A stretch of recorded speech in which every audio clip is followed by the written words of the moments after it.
Today on Sekulow, the IRS has a whistleblower claiming investigation interference into Hunter Biden. And Tulsi Gabbard joins the Sekulow broadcast team. Keeping you informed and engaged, now more than ever. This is Sekulow. We want to hear from you. Share and post your comments or call 1-800-684-3110. And now your host, Jordan Sekulow. Hey, welcome to Sekulow, everybody. We are taking your calls too at 1-800-684-3110. There's a lot to talk about today. My dad will be joining us too. And we've got a new member of the Sekulow broadcast team to announce in just a minute. You might have heard it in the tease. She'll be joining us in the next segment of the broadcast for her first time officially as part of the Sekulow broadcast team. So we've got, of course, the Hunter Biden IRS whistleblower news. We've seen the back and forth between the DA and the House Judiciary Committee in federal court. That started in the Southern District of New York, now is at the Second Circuit Court of Appeals. There is a stay right now on Mark Pomerantz testifying, but that is moving very quickly. I mean, the filings are tomorrow and Saturday, so we should have a decision on that from the Second Circuit as early as, again, either over the weekend or early next week. It may end up all the way to U.S. Supreme Court. Remember, Alvin Bragg lost at the district court yesterday. He's asked the Second Circuit to intervene. All they have done right now is issue a temporary stay, and then it will be very interesting to watch. We'll have my dad join us to break that down. And as we get into this IRS whistleblower who is alleging that not only is the IRS not handling the Hunter Biden investigation properly, that they are actually officials preventing criminal charges from being brought against Hunter Biden, and that people who have testified under oath before Congress, including the U.S. Attorney General Merrick Garland, that they have not been truthful, we'll say it that way, completely truthful to the committees when they testify. Now, some of this you might say, it's no surprise. We're going to break that down for you as well later in the broadcast. John Solomon, who has spoken to the whistleblower's attorney, is going to be joining us live on Sekulow to break it down for you, what to expect, what information this whistleblower has. And, you always have to be careful in these situations. Don't go too far, but that's why we're going to bring in John to go through that for you and really get you updated today. But, Logan, it's exciting to announce that Tulsi Gabbard is joining us as an official member of the Sekulow broadcast team. Yeah, she'll be part of the broadcast team once a week, and you're going to find her here in the next segment of the broadcast, joining us live. A big announcement. It's going to be a great addition, as you said, someone who can bring a lot. We'll talk about that, though, coming up in the next segment. We'd love to hear from you as well. It's a great time to call in. We'll have Tulsi on the next segment, then we'll start taking some phone calls. 1-800-684-3110. If you're watching on Rumble, if you're watching on YouTube or Facebook, this is the time you can share, like, subscribe, do all those things. But unlike a lot of the shows, you don't just can comment. You can call in. You can be a part of this happening right now live at 800-684-3110. That's right. So, folks, when we come back, our new senior military and political analyst at Sekulow, Tulsi Gabbard, will be joining us for the first time. She's been on the broadcast before, but the first time as a member of the Sekulow broadcast team. That's going to be weekly. It'll change each week, what day, but we're going to get into political issues, military issues, liberty and freedom, which we see is just under attack every single day. And to broaden out the team of experts we bring to you, we've got people like Rick Grinnell, Mike Pompeo, our internal experts at the ACLJ, of course, that we bring on the broadcast. We always want to be expanding that team to expand your mind and your ability to think through these big issues as well that are facing our country. So we're very excited about diversifying our team and also adding more voices. They don't always necessarily agree, but to get you the best information and analysis and thoughts to get you thinking as possible. Support the work of the ACLJ. We're able to do the broadcast, but so much more. In fact, we're going to be involved in that Second Circuit case.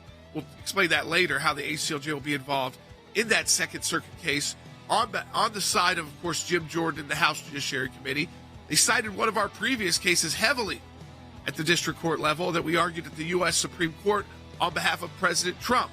So support the work of the ACLJ. We don't just talk about it, we do it. ACLJ.org. Donate today. Double your impact. We'll be right back with Tulsi Gabbard. we see something, when we hear something, when we're concerned about an issue, we don't just talk about it. We do something about it. And that goes to our Government Accountability Project. If we allow leaders in Washington, D.C. to make decisions behind closed doors, unaccountable to the people, then we are going to get skewed and corrupt decisions. There are lots of other places that do lots of important work for America, but the ACLJ has taken up a lane which is irreplaceable. The Freedom of Information Act, that's a statute that allows us to get information from the government. Starts with a letter from our offices in Washington to these agencies, and it says, give us this information on these topics. And generally, they don't. And then we go to court. We go through a series of lengthy negotiations back and forth about what they'll give or what they won't give. We may get tons of information that's redacted, and we have to then go back and say, you redacted too much. We can't really find out what you're giving us because it makes no sense. So it goes through a process of litigation. That is how you get information, and that office is going to be more active now more than ever. The ACLJ has been extremely active in vigorously seeking to hold these bureaucrats accountable. We have filed hundreds of FOIA requests. We have received over 20,000 pages of documents in our litigation. Holding them accountable, holding the Biden administration accountable so that all Americans are able to have faith in their government. We will up our efforts. We will not stop. You're finding a nugget in a gold mine. Occasionally you'll come up with something that is really a bombshell, but you have to persist in doing it, and that's what we do. That's a little bit of what we do through our Office of Government Accountability, and of course that comes under our Office of Government Affairs. So your support of the ACLJ supports all of that.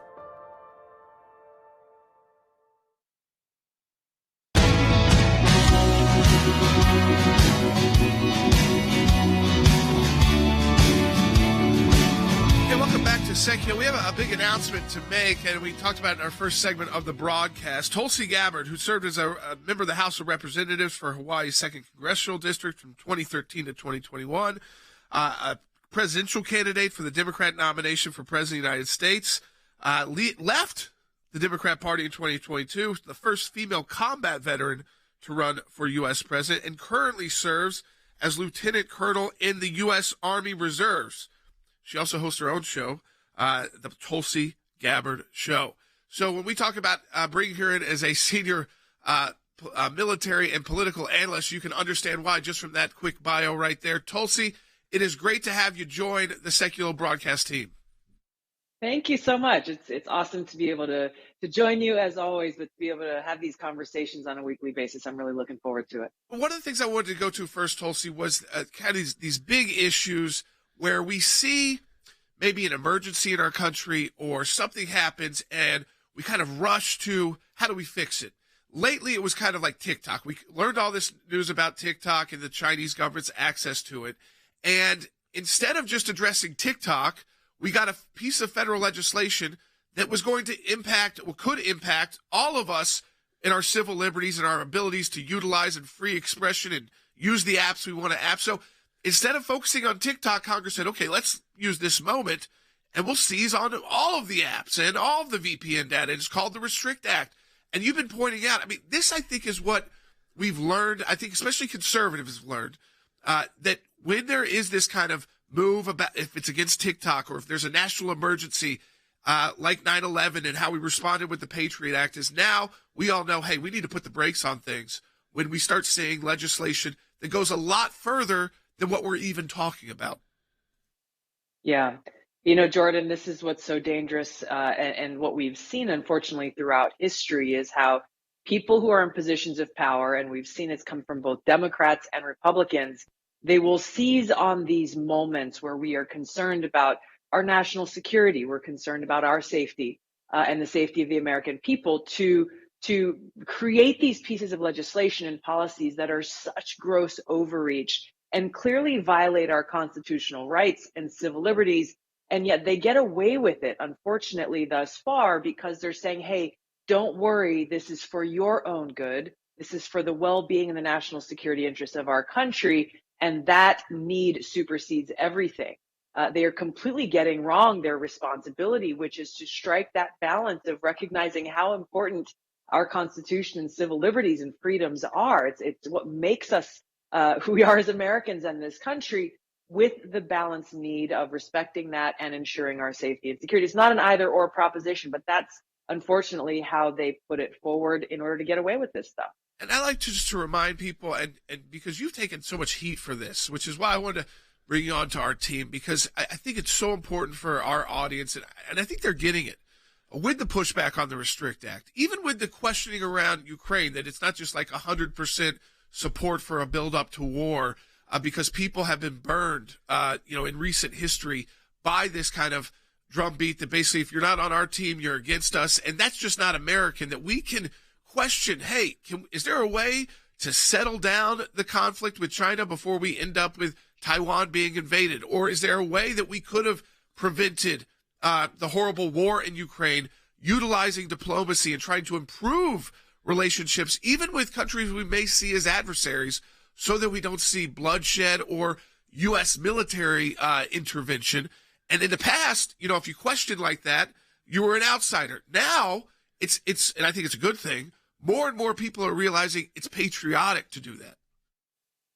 Hey, Jordan, this is why I really appreciate your show and the platform that you're using to inform people about how critical it is that we see the world as it is and that we make reasonable, sensible decisions that really serve the best interests of the American people and our country, preserving our constitutional rights and freedoms. When you see people who are out there, they're constantly saying, well, and I saw this when I was in Congress. I served there for 8 years.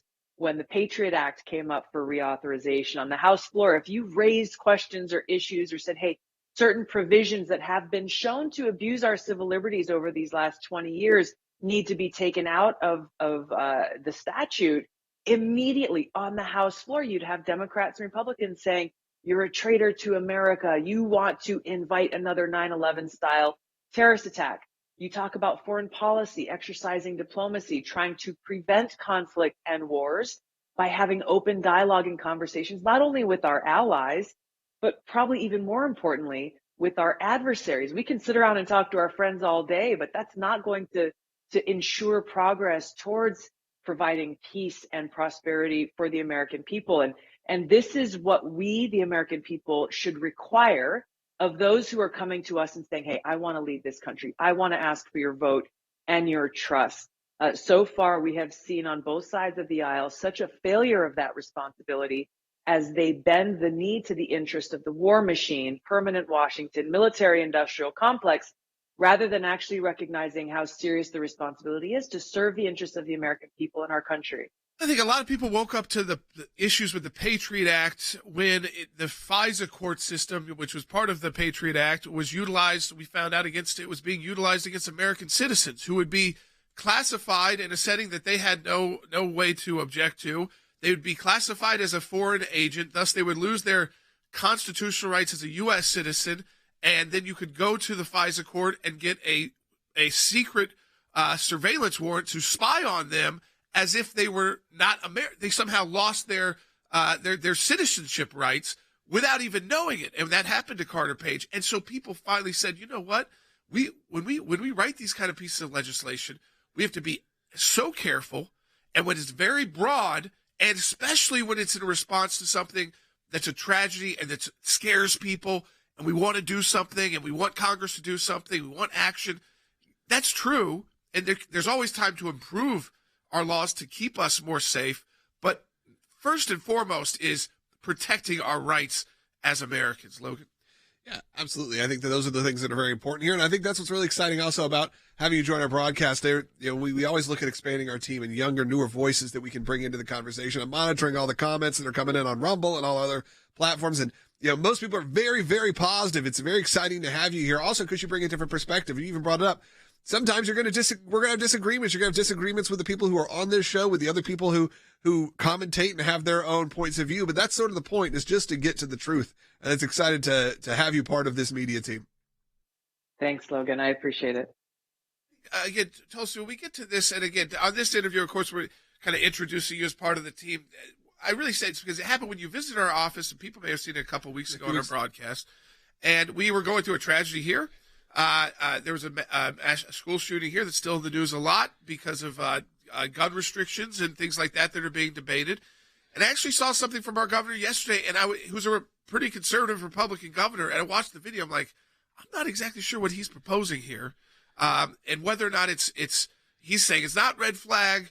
Of course, there's no legislative text to see yet, but again, it's that kind of move to, well, we've got to do something. So even in a very, very red state, very pro-Second Amendment state like Tennessee, there's a tremendous amount of pressure to pass laws that, again, may, because I haven't seen the text yet, trample on people's constitutional rights, even due process rights.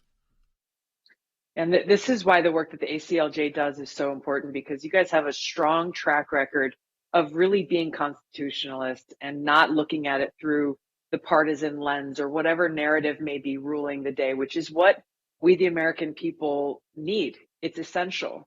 There are a lot of examples that we could look to as you're talking about proposed legislation related to the Second Amendment. It is always the unintended, even those with the best of intentions. If we're not ensuring that our civil liberties and freedoms are protected at the forefront, then we often end up with these unintended consequences. And I'll use the no-fly list as an example. You say, okay, well, obviously, if there is someone who's a terrorist out there, a suspected terrorist, then we probably don't want them flying on planes. Seems cut and dry, right? However, when you look at something like that and you start talking to people who somehow find themselves on this list, preventing their ability to travel, they have no idea why they're on there. Turns out, somebody had a typo and spelled their name wrong, or they had the same name as somebody else. And they had no due process, no way to appeal, no way to know, hey, how do I get off this list? It wasn't my fault that I'm on there. That's one of many examples of how critical it is that any change in our legislation that even tiptoes toward a violation or erosion of our constitutional rights and civil liberties must be examined very carefully, and keeping that responsibility and that oath to the Constitution at the forefront. Tulsi, we are excited to have you as part of the team, of the Sekulow broadcast team, as a senior military and political analyst. Today, introducing you to the audience as a member of the team. We know we're going to get into a lot of issues as you join us each week. We're also going to have pieces up at aclj.org by Tulsi for you as well, exclusive there at aclj.org. But I thought for our audience, Tulsi was like, we need to get her on our team. We need to formalize this so she's on weekly. And I'm really excited about the discussions we're going to have in analyzing so many of the breaking news stories that come when we get that rush to issues. So, folks, follow us here. Subscribe on Rumble. Join us. Look for the new pieces out on aclj.org as well. We'll be back with John Solomon.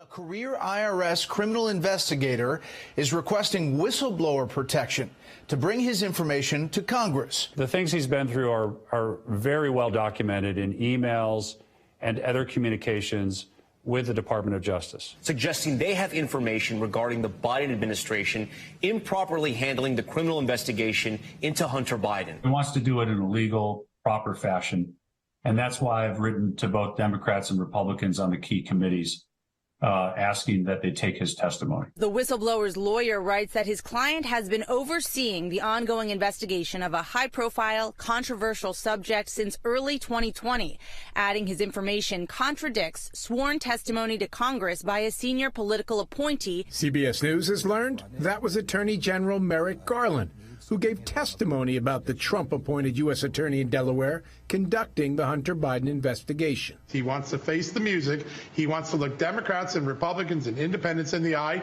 So he sent this letter to the Democratic side. He sent it to the Republican side. He's not afraid to confront the Adam Schiffs and the Eric Swalwells and all the jokesters who gave us all the bogus stories of the last 4 years. The reason he's so confident, he has the receipts. He has contemporaneous documents. It's not going to be in doubt what he provides. He's thought long and hard about it. He's lost sleep over whether to come forward. And, at the end of the day, he's decided that he would feel worse about himself if he did nothing and stayed quiet. What were they doing? Why were they getting this much money? It all points back to Joe Biden, and we're going to continue until we get the truth to the American people. But I can say this, Sean, the walls are closing in on the Biden family. Would you find any evidence or allegation of a political agenda? No. To him, the truth is one truth, and he wants to come forward with it. All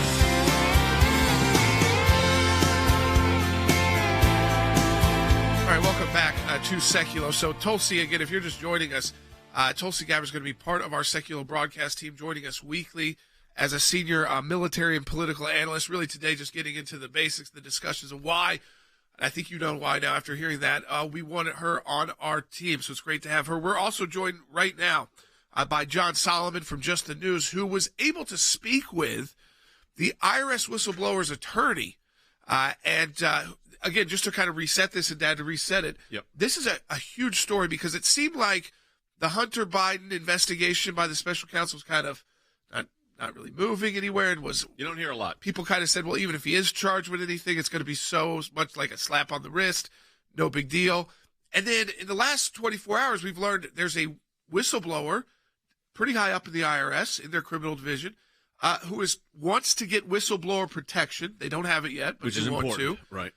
And they've got information that sheds light on the fact that they think the DOJ and cabinet-level officials are interfering in even bringing charges against him. Well, it's interesting. John, welcome to the broadcast as always. And, of course, John Solomon, a good friend of ours and someone I've worked with for many, many years. John, I came out, I told you this last night, I worked in Treasury coming out of law school in the Office of Chief Counsel of the IRS.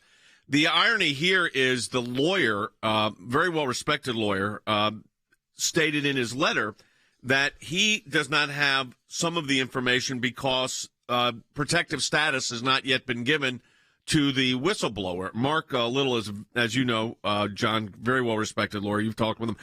First of all, what do you think this case is? What is the whistleblower going to really get into here? What does he want to talk about?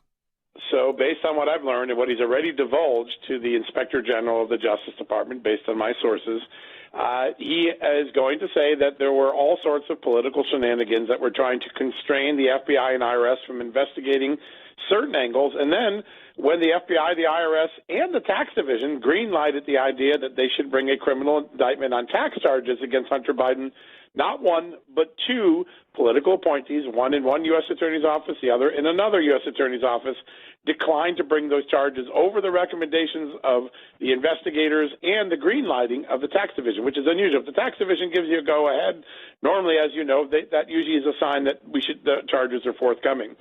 So he has documents. He has contemporaneous memos. He attended many of the key meetings. And it sounds like he doesn't like to see political inferences in a decision that should be made on the law. It's interesting because in the letter, Mark Little writes, some of the protected disclosures contain information that's restricted by statute from unauthorized disclosure to protect taxpayers and taxpayer returns. That's Section 6103 of the Internal Revenue Code, which prohibits unlawful disclosures of taxpayer information. He even said, my client would like to share the same legally protected disclosures with Congress. He needs to get the protected status. And he said, out of abundance of caution regarding taxpayer privacy law, my client has refrained from sharing certain information, even with me, in the course of seeking legal advice. Thus, it's challenging for me to make a fully informed judgment about how to proceed. Which begs this question then, John. The letter does not say Hunter Biden. It does not say that. But your sources are telling you that's who it is? That case? Yeah, without a doubt. The history on this is that this approach first occurred in December. The first approach to Congress and to the Treasury Inspector General was in December. It was made clear then that this involves the Hunter Biden case. It involves the U.S. Attorney in Delaware, Weiss. Then there was a delay. Then the Inspector General of Justice got involved. And then at that point, it's at the moment that we, in the letter references, or in the interview, Mark Lytle references this. He sees a senior Justice Department official make claims in testimony. That senior official was Attorney General Merrick Garland. Merrick Garland told Chuck Grassley a month ago. By the way, Merrick Garland has no problem talking about Hunter Biden, which is an interesting situation. But he said, I assure you that the prosecutor, Weiss, has all of the power and authority to bring a charge anywhere he wants to bring it. The whistleblower said, that's just not true. And that's when he approached the Inspector General. When the whistleblower says high-level senior political appointees, is he talking about Merrick Garland? That's the reference to Merrick Garland. Yes, my sources have confirmed that. I mean, it was testified, John, over and over again before these committees that he's not involved at all. No one's involved at DOJ. No one's in President Biden said the White House, they're not involved either. Whatever the special counsel wants to do, he can do it. This would directly contradict that and show what this whistleblower is proposing is total meddling within the investigation into Hunter Biden. You see a very important line in the letter that Mark Lytle writes that he says that there are two things that his client witnessed: preferential treatment and political wrangling, inappropriate political wrangling in the case, and that's what motivates him. This IRS agent, we've done a lot of background on him. He doesn't have a social media account. He doesn't make political donations. He's not partisan at all. And you look at the letter, and he says, I want to tell this to Democrats and Republicans alike because the issue is so important. I think he's also, from the work we've been able to do on him, he's done a lot of important tax cases, including Swiss bank cases. He's been one of the IRS's most effective and trusted criminal agents for a long time. So he's someone with credibility. He's someone that wants to do this in a bipartisan way. And, oh, by the way, he's done it through the appropriate system. He's gone to the IG. The IG cleared it to go to the Congress, and they're following the law every step of the way. You know, it's interesting because, like I said, I worked for Chief Counsel's Office of Treasury. The IRS was the client. And there's two divisions. There's the Civil Audit Division, then there's what's called CID, the Criminal Investigation Division. An IRS Criminal Supervisory Special Agent, Jordan, is a senior level, non-political appointee. This is a career person, special agent for criminal cases. And usually if they are a supervisory special agent, they're handling what we would call sensitive or complex matters. We had there's a special group of lawyers that handle it called senior counsels. Or special counsels that would handle that. Yeah, and I think, John, what again makes this different from so much that we see on the left is that this isn't a leaker. It's not someone just leaking it out to hurt somebody on the other side of the political aisle. And as you pointed out, John, they have followed all the correct procedures that we have under the whistleblower statutes so that Congress can know about this wrongdoings within the executive branch when people want to come forward. But they did not follow this usual course that we've gotten used to of documents just leaking out when they politically benefit the left. Yeah, no, I think that's right. I think that in this case, before the Trump era, most whistleblowers follow the same procedure that Mark Lytle and his client are following here, and the process worked its way, and when it was appropriate, it became public, like it did yesterday. But the weaponization of whistleblowers, much like the weaponization of the FBI and other things that we talk about, occurred so often that even whistleblowers became public. Remember, the Ukraine whistleblower makes an allegation about a phone call that he doesn't have a record of. And when the record comes out, when President Trump puts the record out, you realize the whistleblower wasn't quite right about it. And so what's been interesting about this, the IG at Justice has worked on this for several weeks. Witnesses and documents have been gathered. There's a growing confidence that what this agent has alleged has some merit and needs to be looked at, and that is what triggers the notification to Congress that occurred yesterday. John Solomon from Just the News, justthenews.com. John, we appreciate you joining us on the broadcast today. And Dan, I mean, I think it's serious because, again, you only learn in these kind of situations when there's ongoing investigations, right? When you've got people like this, and I know people say, what is going on here? Why is this taking so long? When they have no problem, indicting President Trump and moving forward. This has been going on for this investigation for years, and it looks like because there's been all these hurdles put along the way. Yeah, and these hurdles would be illegal, and that would be political interference with a criminal investigation, which is not supposed to happen. So we'll see. I mean, I think good reporting from John Solomon, and Mark Little is a very well-respected lawyer with a very large firm. I think that's important for you to point out, too. Big law firm, one of the most prestigious law firms in the United States, and he's a whistleblower expert, probably the leading whistleblower lawyer in the country. All right, support the work of the ACLJ, aclj.org. Donate today. Double the impact of your donation. That's aclj.org. We'll be right back. The ACLJ's work at the UN Human Rights Council is extremely important. The Human Rights Council is the entity within the United Nations body that is responsible for promoting and protecting all human rights. As the UN is currently the international stage to address these issues, we want to make sure we are there speaking up for the victims of religious persecution who are often dismissed and overlooked. Ministry of Presence is actually a very effective tool when fighting for justice. Through our European Center for Law and Justice, which is an NGO, we participate in each session, drafting written submissions and delivering oral interventions covering the most egregious human rights and religious liberty violations. We are committed to defending religious liberty and human rights worldwide. and we will continue to be actively engaged at the UN Human Rights Council and with its subsidiaries every chance we get. Visit aclj.org for more information. Keeping you informed and engaged, now more than ever. This is Sekulow. And now your host, Jordan Sekulow. All right, welcome back to Sekulow. We are taking your calls too at 1-800-684-3110. That's 1-800-684-3110. A lot to talk about today as Tulsi Gabbard joining our broadcast team. John Solomon just joined us because he spoke to the attorney representing the whistleblower in the Hunter Biden case. The whistleblower coming from a pretty high level inside the IRS, a very high level inside the IRS, who wants to get whistleblower protection to provide this information to Congress, has gone about it completely the right way, so that, again, it'll go through processes. And we've learned a little bit about what the whistleblower is alleging, not the specifics, nothing that again, would undercut the whistleblower protections, or it's not like a leak, but just that this involves Hunter Biden. It involves political interference and potentially false testimony by cabinet members. We believe that's the Attorney General, at least the Attorney General of the United States, right, before Congress, because he kept testifying that they had nothing to do with it. No political interference, no interference by DOJ. We're letting the Delaware U.S. Attorney, who was a Trump appointee, handle it. Now, you've got the special agent, who apparently is the special agent, which is the Criminal Investigation Division, CID, is what it's called, of the Internal Revenue Service, and he's a senior supervisory special agent, which means he has a team under him, probably assigned to what's called high-profile cases, is saying that there has been, in fact, interference. Time will tell, in one sense, because he'll get protectee status, I think that's for sure, and then can discuss his claims. He's not even given all of the information to his lawyer because he doesn't have that status right now, and disclosure of tax return information is actually a crime. So he's being protective there. But I do need to reiterate this, Jordan, and this is where our government oversight project comes in and our expertise in doing this. The lawyer representing the whistleblower, Mark Little, is probably the most prominent whistleblower counsel in the United States.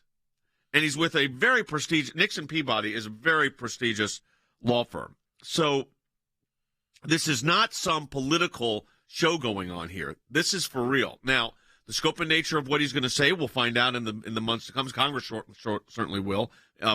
Once that whistleblower status is granted, that doesn't mean it will come public to the American people, because tax return information should not. Right, that's right. So I think, again, this is one to watch very carefully. I would imagine it was tougher for this whistleblower to interact in December than it is with some new members of Congress. Of course, now with the House being in control by the Republicans, who won't necessarily aren't doing the bidding politically of the big guy, if you will, or the President of the United States. So, again, we're going to watch this very carefully. Other news to update you on, and we're going to get into it even more in the next segment of the broadcast, but there was big moves yesterday in the courts, at the district court level and then at the Second Circuit level. This involves the subpoena from the House Judiciary Committee to not Alvin Bragg, but a former assistant DA in his office, Mark Pomerantz, who wrote a book about his time there and wanting to prosecute Donald Trump, did a book tour. That at the district court level, the judge said, we're not going to prevent this because this is a guy who wrote a book about it, went on tour about it. Now you're saying he can't talk about it to Congress. So that's where it was in the district court. The Second Circuit did issue a stay. Yes, the Second Circuit issued a stay, which is not surprising. The stay says we're going to review it quickly. I mean, the briefs are due today from Alvin Bragg's office, or maybe tomorrow, I guess. Yep. And then Saturday, the lawyers for the Congress will have to apply. The ACLJ is filing a brief in this case, and I'll tell you why we're filing a brief in the case. We argued the seminal case, the key case involving congressional subpoenas to the Supreme Court of the United States representing the former president. The case was called Trump versus Mazars, and we were counsel in that case at the Supreme Court of the United States. And that law is the law the lower court relied on, of course, because it's the main case on when Congress can issue subpoenas. So, in fascinating thing, ACLJ fully involved, big issue. If you got calls about it, give us a call, 1-800-684-3110. We want you to join the broadcast. That's at 1-800-684-3110. We'll get a little bit more into that and how the ACLJ is going to be involved, because I want to explain that for you, because this is the ACLJ being involved in 24 hours. and why we have a unique voice in this case as well. ACLJ.org. Donate today. We'll be right back. A federal judge in Manhattan denying District Attorney Alvin Bragg's request to block the House Judiciary Committee's subpoena of former district attorney Mark Pomerantz. In her order, she actually leans into this on Bragg. She says, the court is further unmoved by Bragg's purported concern at the prospect of injecting partisan passions into a forum where they do not belong. By bringing this action, Bragg is engaging in precisely the type of political theater he claims to fear. The judge says she's putting all of that aside. The issue before her is the subpoena and whether Congress has a valid legislative purpose. The House argued they had several legislative purposes here. The Judiciary Committee had the power to issue that subpoena. They clearly did. They can look into this. And not only does it, they have the power to do it, but they're premature. The effort to quash it is premature. If some specific thing comes in where they're trying to get into grand jury information, we'll deal with it at that point. Bragg's office indicated it would likely ask the Second U.S. Circuit Court of Appeals for a stay. So now a new twist in a case related to the former president, Donald Trump. A federal appeals court granting a pause. And just now, as you mentioned, the Second Circuit Court of Appeals temporarily ruled in Bragg's favor, writing they're pausing testimony that Pomerantz was supposed to be giving right now until a 3-judge panel can review Bragg's latest filing. Just got some breaking news. The appeals court has granted Pomerantz and the DA's office request for a stay, so he will not be appearing today. They set a very fast schedule here. They want briefs from both sides due by Saturday, and they directed the clerk of the court to set set oral arguments for the first available date. So we are going to get a decision in this pretty quickly, but we do have a pause for now. Pomerantz won't be before Congress. The next move is Jim Jordan's, and he'll need to file a response bill to this stay by tomorrow at 3 p.m. So just about 24 hours to go for him. Yeah.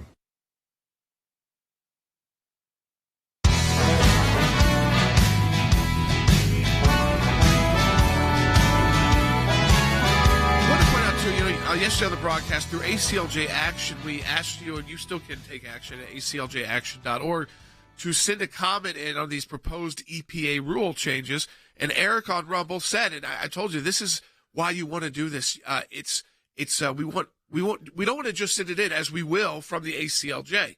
We want to give you the opportunity to send in the comments so that we are the leading commenter. And they have to respond to every comment they receive. And Eric on Rumble wrote in that he got a reply back from the EPA that they received his letter sent through ACLJ Action's portal. So what we do is we have a portal at ACLJ Action.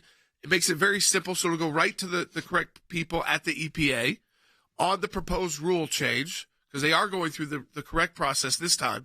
This is to, again, this would, I think, 2/3 of most vehicles in 9 years would be barred from being sold, gasoline vehicles, and about half of heavy-duty vehicles, so large trucks and cargo trucks, they would be barred, illegal under law. And we don't even have a system. 9 years from now, we don't have a system in place to even have that many electric cars functioning. But one of the fears is that they want that you will have to then rely on government transportation. Which, if you live in a major city, that's one thing. But a lot of our listeners are suburban listeners who commute. Imagine if you had to rely completely on government options to travel because electric vehicles are just too expensive for you, or you've got to travel too far and the charging takes too long. So it's just, even Elon Musk, who would benefit a lot from a law like this, has said, we're not ready. We don't have the grid. So keep commenting, keep using acljaction.org. And thank you, Eric, for reminding people that you do get a response, and we want to continue that as well. Now, Dad, I wanted to get into the district court decision. The Second Circuit, I'm sure, will also be considered, because we're going to be filing a brief. So I want to explain that to people quickly. This is not one like for next time. We're going to be filing a brief within about 36 hours. Let me tell you what the case is about. So the prosecution of the former president by Alvin Bragg is, in our view, a political prosecution. We've said that. There's no underlying felony. The indictment, we've given full analysis on that, was ridiculous. And it's political. Then on top of that, that office used federal funds to go investigate the former president's company, and they acknowledged that. So they took federal funds to investigate the former president. Now, what's interesting about all of that is Mark Pomerantz was a lawyer inside Alvin Bragg's office. He quit in disgust because he was so angry with Alvin Bragg's decision not to prosecute. He writes a book about it where he discloses all this internal information. Now he gets subpoenaed by Congress because Jim Jordan said, what the heck is going on here? They're taking federal money. They're investigating former presidents, which is a form of election interference, by the way. And so you got this kind of train wreck that's happening right in front of your eyes when all of this is coming together. Then a subpoena is issued. Bragg's office says, we don't want him to participate. Well, the judge says, Mr. Bragg, District Attorney Bragg, you never took action against Pomerantz when he wrote the book about your decision. And they said, well, we weren't happy about it. We didn't like that he did it. So then the judge utilized the existing law in deciding that, yes, in fact, a subpoena, duly issued subpoena from Congress has been issued. The deposition can take place of Mark Pomerantz. And they relied on, we had a series of 3 cases. If Jordan, you were co-counsel with me, and we did it right here in this room. In fact, there is oral argument language. May have to save it for tomorrow. In the beginning of the oral argument, where we talk about in the previous cases, we said that this, the DA doing this, weaponizing the district attorneys. Now they don't want to comply with a subpoena. Well, that was a predecessor. The case argued right before ours. I was involved in all 3 of them. When I got up, I basically re-argued all of them and put them in context because all these cases were related. That case laid out the parameters on congressional subpoenas. And let me give you the bite. This is what we play. This is what I said was going to happen, and it turned out it's exactly what's happened. The Second Circuit is wrong. It should be reversed. If not reversed, the decision weaponizes 2,300 local DAs. An overwhelming number of them are elected to office and are thereby accountable to their local constituencies. The decision would allow any DA to harass, distract, and interfere with the sitting president, subjects the president to local prejudice that can influence prosecutorial decisions, and to state grand juries who can then be utilized to issue compulsory criminal process in the form of subpoenas targeting the president. This is not mere speculation. It is precisely what has taken place in this case. What I said is exactly what's happened. Yeah, so the ACLJ, we are going to be filing because at the district court level, these cases were cited heavily throughout the district court opinion. The case you argued the cases that you argued before the U.S. Supreme Court was under COVID, so that's why it was done in this room via conference call, which was interesting to say the least. But it just shows you that there's an interplay. But what was very clear at the district court level, we haven't seen anything on any major discussion yet from the Second Circuit. I don't read much to add into the stay. That's pretty normal. It was all happening pretty quick because the subpoena was going to be for today. But I don't know. Do we have the sound from Andrew Weissman? I asked to get that yesterday. I don't know if we were able to get that. And that Andrew Weissman, who was a protagonist of Donald Trump, said, "Hey, Pomerantz has to show up." He was on the Mueller team. He was a Mueller lawyer, and he has to show up. So we'll get it for you for tomorrow. But he basically said that, you know what, congressional subpoena is enforceable here, and Mark Pomerantz kind of walked into this. And then the ACLJ, we are going to be directly involved. I want the audience to know that we are going to be filing this weekend. Yeah, so we had about 100,000 new members of the ACLJ, or people that signed our petitions when we did the first aspect of this when the DA's announcement was made. Now we've got this aspect, which is now at the Court of Appeals, which is this congressional subpoena, which we're going to back. And your support of the ACLJ makes all that happen. And they're relying on the series of cases we argued at the Supreme Court just 34 months ago. So our cases are the predicate for all of this going forward on these congressional subpoenas. And that's what the judge relied on. That is the current law. And that was a major, major win that we had on that issue. And it shows the parameters. Congress's subpoena power is not limitless, especially when you're dealing with the president. They've got to show special need. But here, the Congress has the need, and they acknowledged that federal funds were used in the prosecution of the president's company and Alan Weisselberg, his CFO. Yeah, so again, the ACLJ is going to be directly involved. Once we file that, we'll post it to at aclj.org. That'll be over the weekend. But that just shows you, again, the resources we have available to act very quickly. We were talking about it all late into the evening last night with our legal team, and this morning while we've been on the air on filing, getting it filed on at this quickly in this stage of the process, supporting the House Judiciary Committee's efforts to get this subpoena and get the deposition of Mark Pomerantz. The DA's office takes federal funds. This person subpoenaed is no longer inside the DA's office, and the bigger picture, wrote a book about the very issue here that Congress wants to ask questions about, did a book tour, spent a lot of time as an analyst on MSNBC talking about all these issues. And Alvin Bragg, though complaining about some of that, the judge said, hey, you never took any action. You could have. Well, not only you could have, he said that Pomerantz may have violated some of the law of New York, and Bragg took no action to stop the publication. Now, that would have been hard because of First Amendment issues, but he took no enforcement action against Pomerantz. So you know what they're concerned about here? Pomerantz is going to go after Bragg. Bragg is going after Trump. I mean, think about all this, folks. Who's the leading candidate for the Republican Party to be the next Republican nominee for president? So you talk about election interference and messing with elections. This is a prime example of how that happens. Yeah. So, folks, support the work of the ACLJ at aclj.org. That's aclj.org. We have a matching challenge right now where you can double the impact of your donation this month. And again, we're reaching towards post the mid-month. So it's a critical time to support that and the work of the ACLJ. Yeah, and I'll tell you this. This is the perfect example of utilizing the work that we have done for decades. I mean, we've been litigating Supreme Court cases since the 80s, 90s, 2000s, 2010, 2020s, 5 decades. And yet those Supreme Court decisions, even now, from just 36 months ago, become the seminal, the key case on all of this. None of this happens without your support of the ACLJ. So this is a defense of liberty. This is the defense of a constitutional republic. This is the defense of our constitutional framework and the roles of Congress and elections. And the ACLJ is front and center on this, to the Court of Appeals, to the Supreme Court of the United States.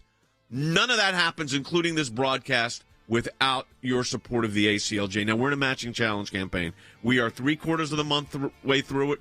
We are 10% behind last year. Close, but we're behind last year. We need your support. Any amount you donate, we get a matching gift for, which means if you donate $50, we get $50, or $10, we get another $10. So your impact is doubled. If you're able to do it, let me encourage you to go to aclj.org. That's aclj.org, and support the work of the American Center for Law and Justice. It's that critical. aclj.org to support the ongoing work of the American Center for Law and Justice. The Biden administration wants to redistribute, love that term, high-risk cost to homeowners with good credit. We'll talk about that when we get back. When we see something, when we hear something, when we're concerned about an issue, we don't just talk about it. We do something about it. And that goes to our Government Accountability Project. If we allow leaders in Washington, D.C. to make decisions behind closed doors, unaccountable to the people, then we are going to get skewed and corrupt decisions. There are lots of other places that do lots of important work for America, but the ACLJ has taken up a lane which is irreplaceable. The Freedom of Information Act, that's a statute that allows us to get information from the government. It starts with a letter from our offices in Washington to these agencies, and it says, give us this information on these topics. And generally, they don't. And then we go to court. We go through a series of lengthy negotiations back and forth about what they'll give or what they won't give. We may get tons of information that's redacted, and we have to then go back and say, you redacted too much. We can't really find out what you're giving us because it makes no sense. So it goes through a process of litigation. That is how you get information, and that office is going to be more active now more than ever. The ACLJ has been extremely active in vigorously seeking to hold these bureaucrats accountable. We have filed hundreds of FOIA requests. We have received over 20,000 pages of documents in our litigation. Holding them accountable, holding the Biden administration accountable so that all Americans are able to have faith in their government. We will up our efforts. We will not stop. You're finding a nugget in a gold mine. Occasionally you'll come up with something that is really a bombshell, but you have to persist in doing it, and that's what we do. That's a little bit of what we do through our Office of Government Accountability, and of course that comes under our Office of Government Affairs. So your support of the ACLJ supports all of that. All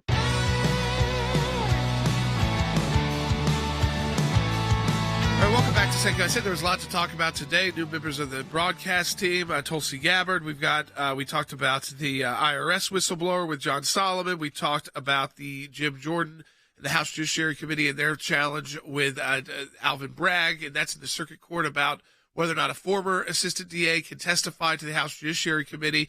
District Court said yes. Second Circuit put in an administrative stay once, briefing from the Judiciary Committee, their attorneys, and Alvin Bragg's attorneys. And then ACLJ is going to be filing over the weekend in that case with an amicus brief. So, again, your support of the ACLJ as our team works through the weekend to get that filed. We're able to do that and bring new people onto the team like Tulsi because of your financial support of the ACLJ at aclj.org. And I imagine a lot of you with that financial support, you probably have pretty good credit. And guess what? The Biden administration, under a new rule, is going to utilize those who have good credit to redistribute high-risk loan costs to homeowners like you with good credit. So you will be paying more for your mortgage because of your good credit score, which is supposed to be the opposite. You're going to be paying more to subsidize loans for high-risk borrowers. So instead of the mortgage lender or the bank factoring that into points and interest rate, which is how you do that when you weigh loan value, if your FICO score, your credit score, is over 660, you are going to pay basically a surcharge to finance other people's high-risk loans. Professor of Law and Economics, Harry Hutchinson, you want to explain that one to me? Because well, it's not explainable on the basis of economics. It's only explainable on the basis of political ideology. Jay, I think it's clear beyond question that America's housing industry has entered a crisis period, and the crisis is heating up with rising interest rates. Keep in mind, interest rates have doubled year over year. Many real estate firms are collapsing, and now the Biden administration is prepared to issue an administrative rule effective May 1st that will further interfere with the housing market. This should bring us back, if memory serves, potentially to another housing crisis. Keep in mind, we had a housing crisis from 2008 through 2010. But, Jay, history often repeats itself because people rarely remember the lessons of the past. Or put differently, this claim underscores Randolph Bourne's intuition that history perpetually forgets what it perpetually remembers and rediscovers. So I think the Biden administration is suffering from one thing, among others, of course, and that is amnesia.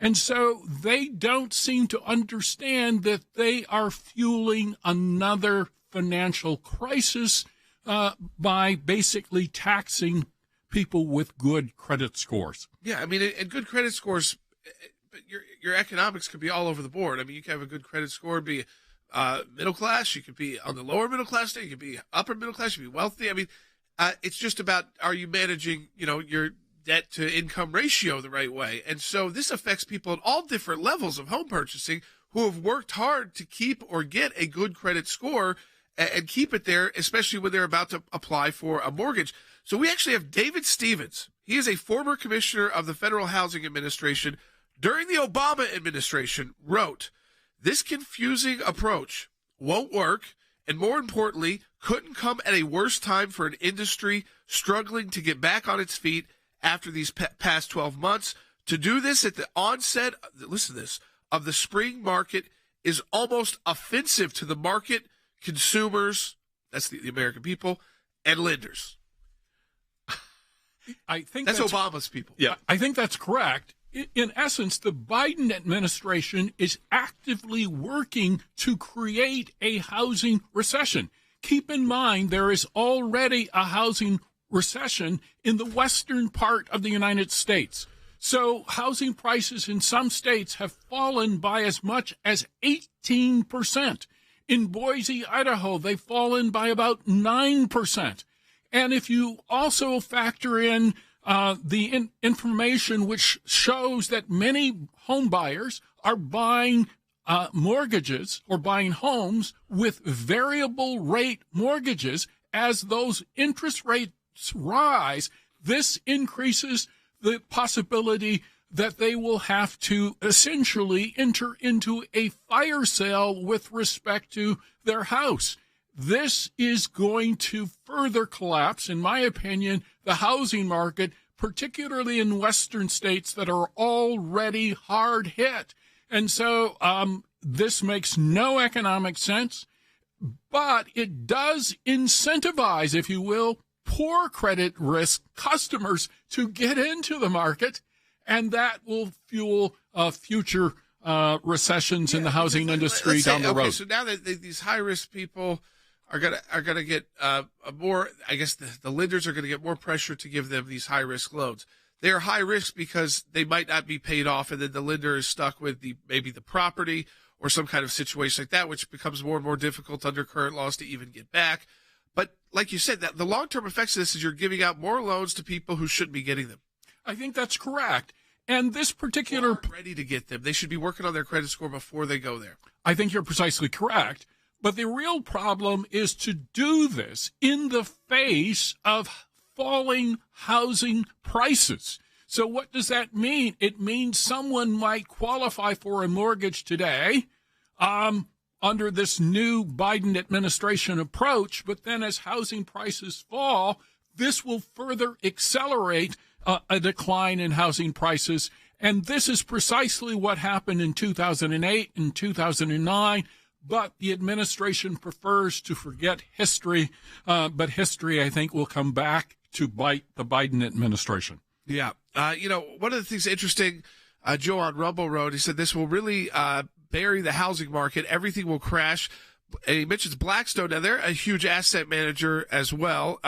I think he's referring to Blackstone, maybe referring to BlackRock, also an investing group, that will purchase distressed properties by pennies on the dollar. But to bury the housing market is to punish the American people for policies.